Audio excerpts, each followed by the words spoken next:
Il existe un train qui traverse littéralement l'intérieur d'un immeuble d'habitation, roulant entre les étages où vivent de vraies familles. Et pourtant, ce n'est même pas le plus dangereux de cette liste. Ce que tu vas découvrir dans les prochaines minutes, ce sont des trains qui frôlent des falaises sans la moindre barrière, qui traversent des foules compactes sans jamais s'arrêter, et qui filent au-dessus d'un océan qui change littéralement de couleur selon le côté où tu regardes. Et à la toute fin, l'un de ces trains va se démarquer de tous les autres, pour une raison que tu n'auras absolument pas vue venir. Alors, avant de plonger dans ce tour du monde ferroviaire, un petit geste tout simple.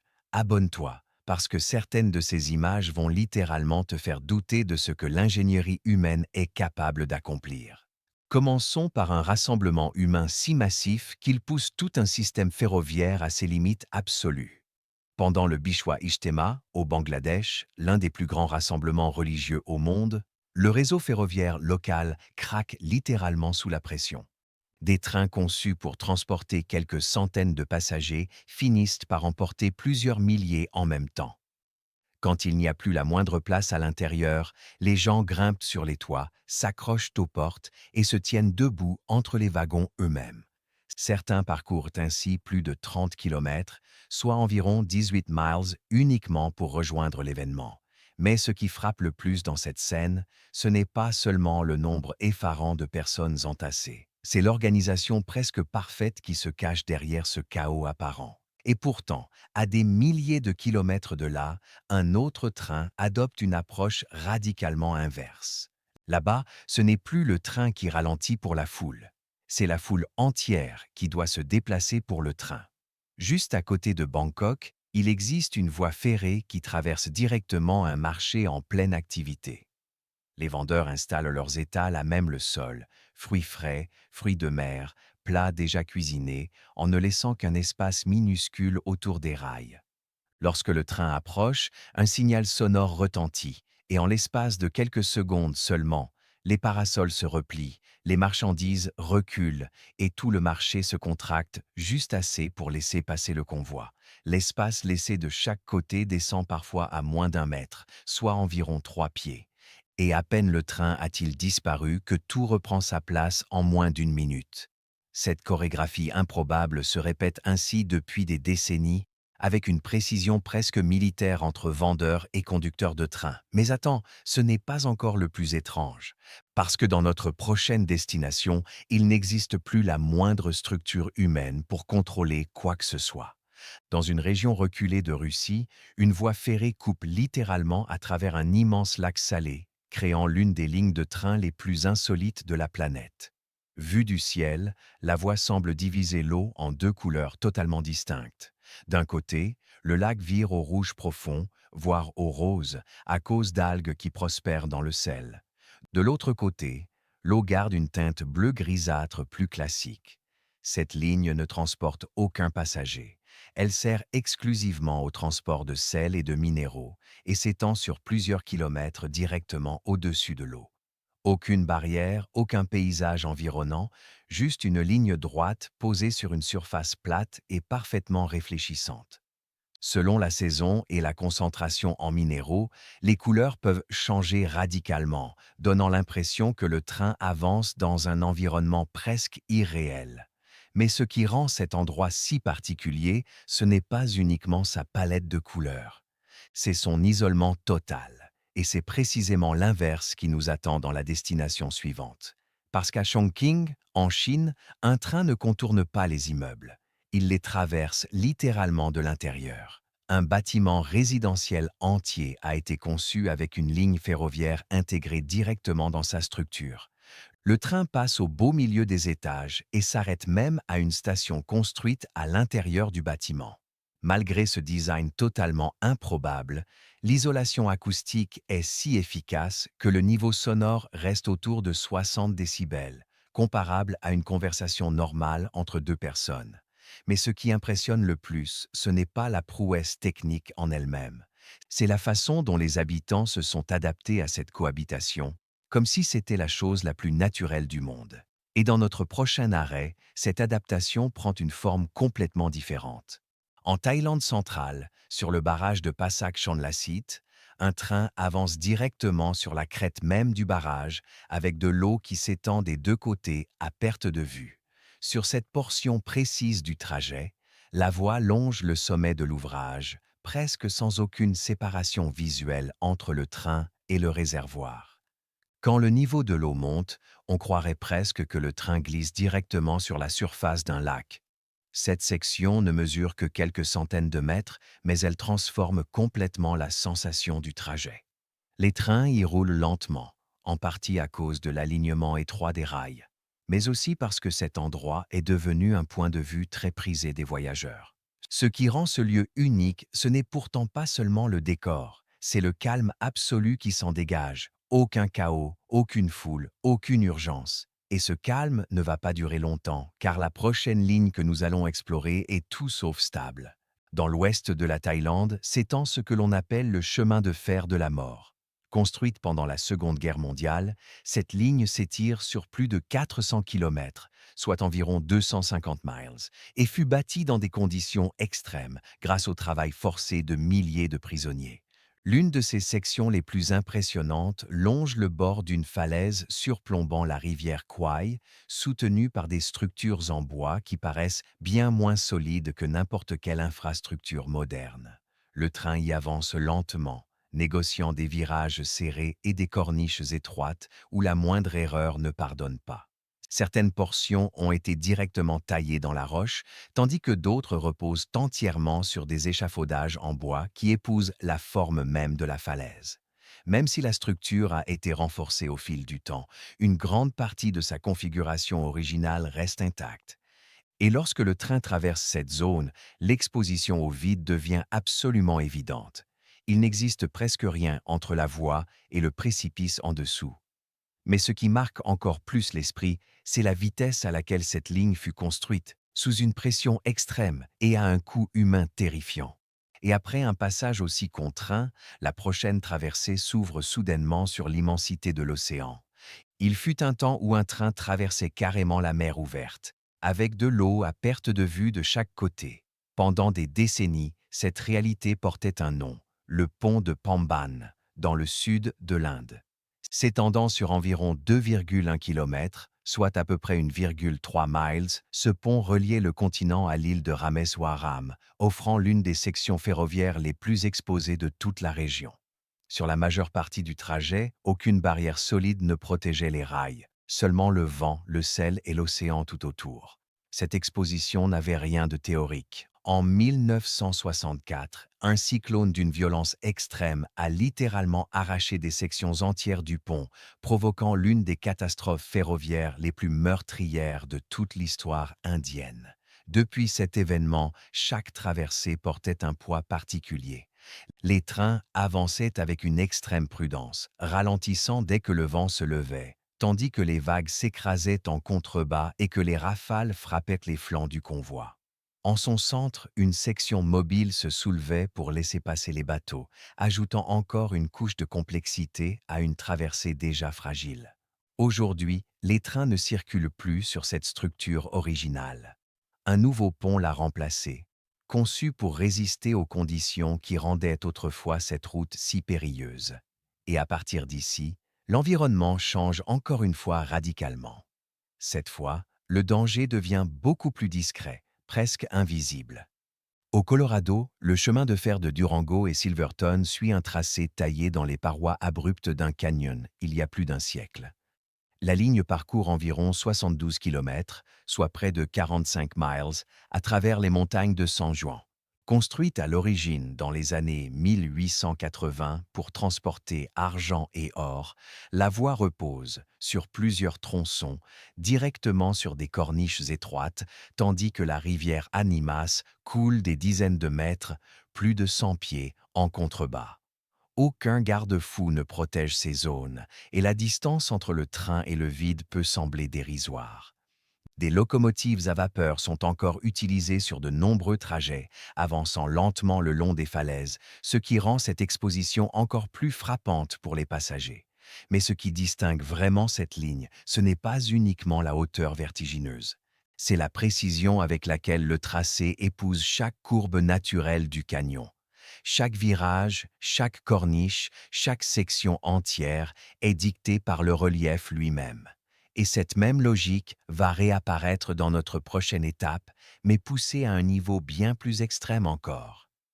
En Équateur, une ligne surnommée le nez du diable fut construite pour vaincre l'une des pentes les plus abruptes jamais affrontées par un chemin de fer. Plutôt que de suivre un tracé direct, le train avance et recule successivement le long d'une série de zigzags pour gérer cette déclivité impossible. Cette technique lui permet de descendre plusieurs centaines de mètres le long d'une paroi rocheuse presque verticale.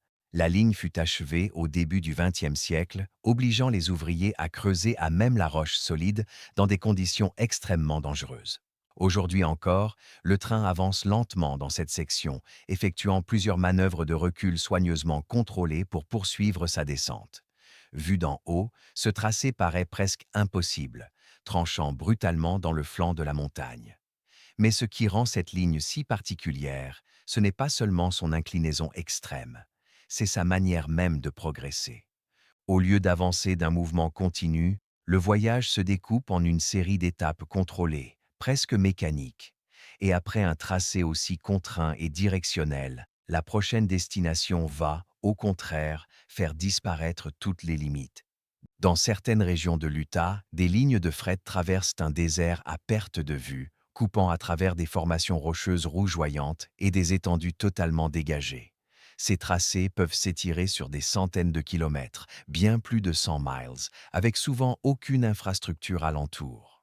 Contrairement aux lignes de montagne où le relief dicte chaque mouvement, ces voies filent en longues sections ininterrompues. Les trains y sont également beaucoup plus longs, dépassant parfois le kilomètre entier. Le contraste entre le convoi et le paysage environnant est saisissant. La voie ferrée paraît minuscule, presque provisoire, face à ces formations rocheuses massives et à cet espace infini. Mais ce qui rend cet environnement réellement différent, ce n'est pas la difficulté du parcours, c'est son isolement absolu. Sur de longues distances, aucune ville, aucune route, aucun être humain n'est visible, rien que les rails, le désert et la distance. Et après une telle immensité, la prochaine ligne va nous ramener brutalement au bord de l'eau. À quelques mètres seulement de l'océan, les vagues s'écrasent directement à côté d'une voie ferrée toujours en activité, le long de la côte sud-ouest du Sri Lanka. Cette ligne longe la mer sur de longues distances, créant l'une des interactions les plus rapprochées au monde entre un train et l'océan. Sur certains tronçons, la distance entre les rails et l'eau descend sous les 5 mètres, soit environ 16 pieds.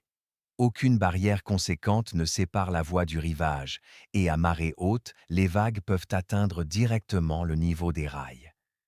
Cette ligne fait partie du réseau côtier reliant Colombo aux villes situées plus au sud, et elle fonctionne sans interruption depuis la fin du XIXe siècle. Les trains y avancent à une vitesse modérée, mais l'environnement change constamment selon la météo et l'état de la mer. Les passagers ressentent souvent les embruns venir frapper directement les fenêtres, surtout lorsque la mer est agitée. Mais ce qui distingue vraiment ce trajet, ce n'est pas uniquement sa proximité avec l'eau, c'est la durée de cette exposition. Pendant des kilomètres entiers, sur des distances de plusieurs miles, le train reste constamment au bord du vide liquide. Et après une ligne aussi ouverte et exposée, notre prochaine destination va, au contraire, se refermer complètement sur elle-même. Dans le nord du Queensland, en Australie, une ligne grimpe depuis le niveau de la mer jusqu'en pleine montagne, à travers une forêt tropicale dense. Ce tracé s'étend sur environ 37 km, soit près de 23 miles, traversant des dizaines de virages, de tunnels et de ponts. Construite à l'origine à la fin du XIXe siècle pour soutenir l'activité minière, cette ligne sert aujourd'hui essentiellement de trajet touristique. Ce qui frappe le plus dans ce voyage, c'est la rapidité avec laquelle l'environnement se transforme. En quelques minutes à peine, le paysage passe de vues dégagées à des sections totalement enfermées où la forêt vient presque toucher le train. Des chutes d'eau surgissent directement à côté des rails et à certains endroits, la voie traverse d'étroits ponts suspendus au-dessus de vallées profondes. Le train avance lentement dans ces zones, en partie à cause du relief, mais aussi pour garantir une visibilité claire dans les virages. Ce qui rend cette ligne réellement différente, ce n'est pas seulement la densité de son environnement, c'est à quel point la vue devient limitée. Par moments, on ne distingue pas plus de quelques mètres devant soi. Et après cet enfermement total, la prochaine étape va s'ouvrir de nouveau, révélant cette fois quelque chose de bien plus structuré et précis. Un viaduc de pierre courbée, surgissant directement du flanc d'une montagne, porte un train à travers l'espace vide. En Suisse, cette structure fait partie d'une ligne qui traverse l'un des ponts les plus reconnaissables de toute l'Europe. Le viaduc de Landwasser culmine à environ 65 mètres de hauteur, soit près de 213 pieds, et s'étend sur 136 mètres, environ 446 pieds, au-dessus d'une vallée profonde. Construit en 1902, il se connecte directement à un tunnel creusé dans la roche, créant une transition parfaitement fluide entre la montagne solide et le vide aérien. Contrairement au pont en béton moderne, celui-ci est entièrement bâti en calcaire, soutenu par 6 arches imposantes. Les trains avancent avec régularité sur ce viaduc, maintenant une vitesse contrôlée à cause de la courbe et de l'altitude. Vu de loin, la structure paraît presque parfaitement symétrique, mais sa position s'aligne avec une précision absolue sur le terrain environnant. Ce qui rend cette traversée si frappante, ce n'est pas uniquement sa hauteur impressionnante, c'est la précision presque chirurgicale de sa conception. Chaque angle, chaque courbe, chaque connexion semble avoir été pensée au millimètre près. Et après une telle rigueur, la prochaine ligne va encore transformer cette expérience, en grimpant cette fois toujours plus haut dans les montagnes. Dans l'ouest de la Norvège, le chemin de fer de Flåm relie le village de Flåm, au niveau de la mer, à la station de montagne de Myrdal, en grimpant environ 866 mètres, soit près de 2841 pieds, sur seulement 20 km, environ 12 miles. Cela en fait l'une des lignes ferroviaires à voie normale les plus abruptes au monde, avec des pentes atteignant jusqu'à 5,5%. Pour gérer une telle ascension, la voie serpente à travers 20 tunnels, dont beaucoup ont été creusés entièrement à la main dans la roche. Certains de ces tunnels s'enroulent même en spirale à l'intérieur de la montagne, afin de gagner de l'altitude progressivement sans trop accentuer la pente. L'eau est omniprésente sur ce trajet. La ligne longe plusieurs chutes d'eau, dont celle de Kjosfossen, où l'eau plonge sur plus de 90 mètres, environ 295 pieds, tout près des rails. Les trains avancent lentement sur ce parcours, en partie à cause de la pente, mais aussi pour garder un contrôle constant durant la montée comme durant la descente. Ce qui marque le plus les esprits ici, ce n'est pas seulement l'inclinaison extrême, c'est la rapidité avec laquelle l'environnement bascule du niveau de la mer jusqu'au terrain de haute montagne. Et cette ascension verticale ne s'arrête pas là, car la prochaine ligne grimpe encore plus haut, dans un air toujours plus rare et des conditions encore plus rudes. Air raréfié, sommet couvert de neige et une ligne ferroviaire construite pour atteindre l'un des points les plus élevés accessibles de tous les Alpes. En Suisse, cette ligne grimpe jusqu'à une altitude d'environ 3089 mètres, soit près de 10 135 pieds, grâce à un système à crémaillère spécialement conçu pour les terrains les plus abrupts. Contrairement aux voies ferrées classiques, ce système utilise un rail central denté, permettant au train de conserver son adhérence sur des pentes qui seraient autrement bien trop raides. La ligne parcourt environ 9,3 km, soit près de 5,8 miles, depuis Zermatt jusqu'au sommet. À mesure que l'altitude augmente, l'environnement se transforme à toute vitesse. La végétation disparaît, les températures chutent et la neige peut rester présente presque toute l'année.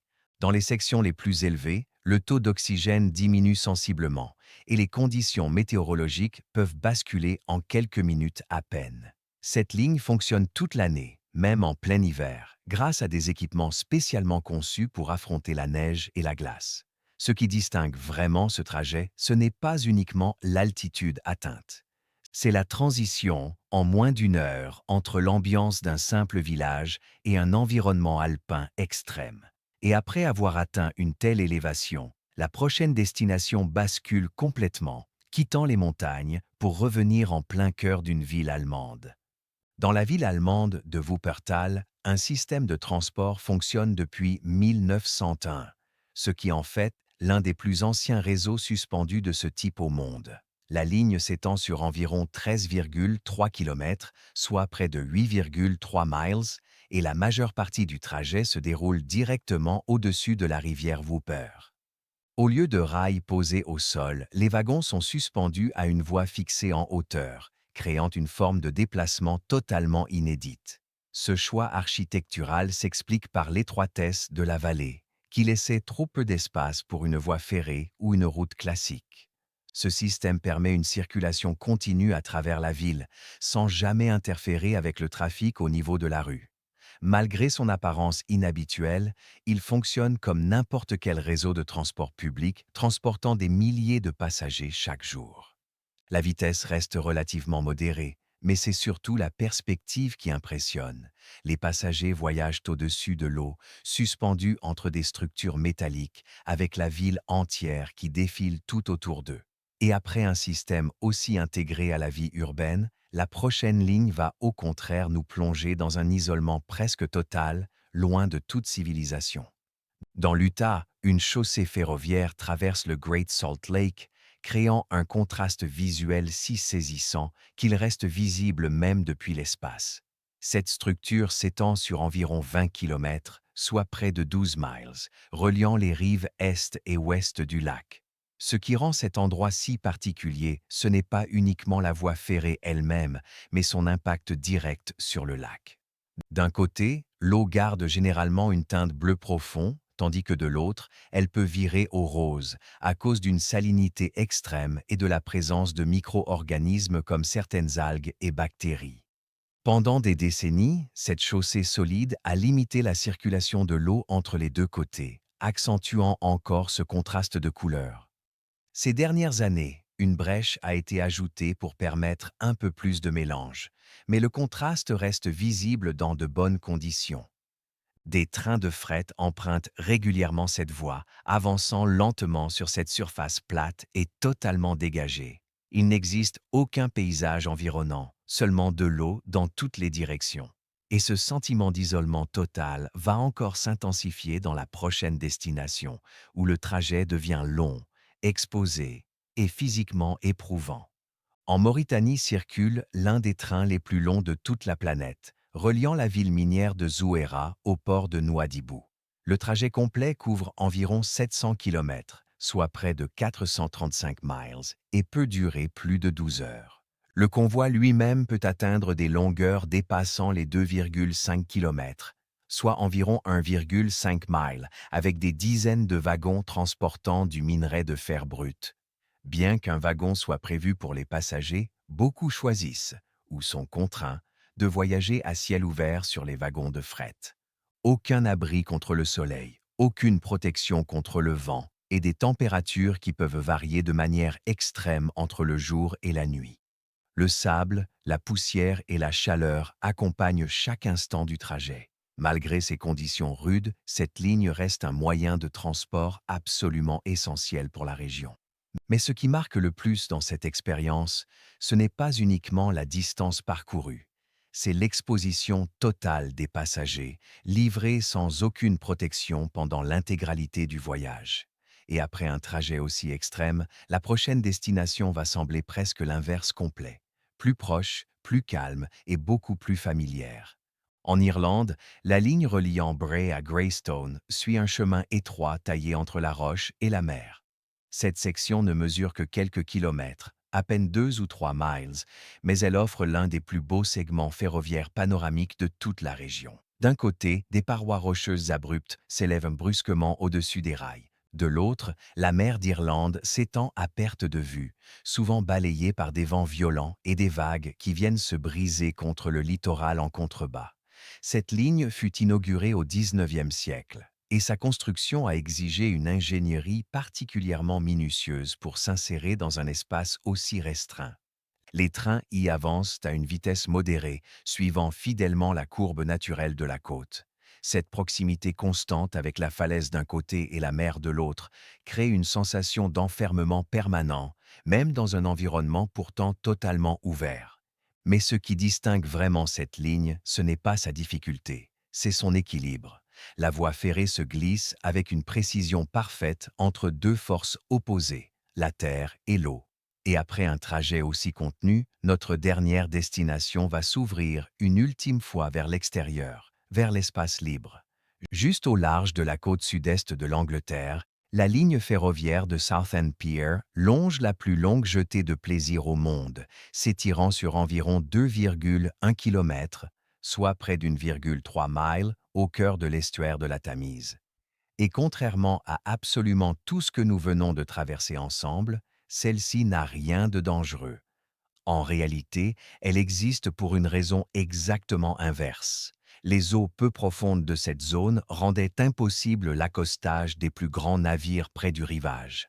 Alors, cette jetée fut construite pour s'étendre suffisamment loin, jusqu'à des eaux assez profondes pour permettre aux bateaux d'y accoster en toute sécurité.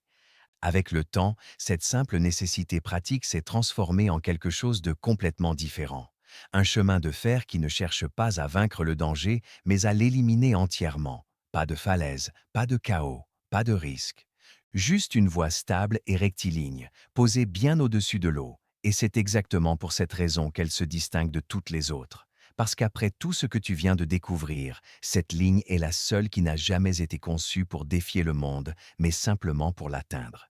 Et si tu devais choisir un seul de ces trains pour y monter aujourd'hui, dis-moi lequel en commentaire, parce que parfois, les trajets les plus fascinants ne sont pas ceux qui testent jusqu'où on peut aller, mais ceux qui nous montrent à quel point on peut y arriver simplement.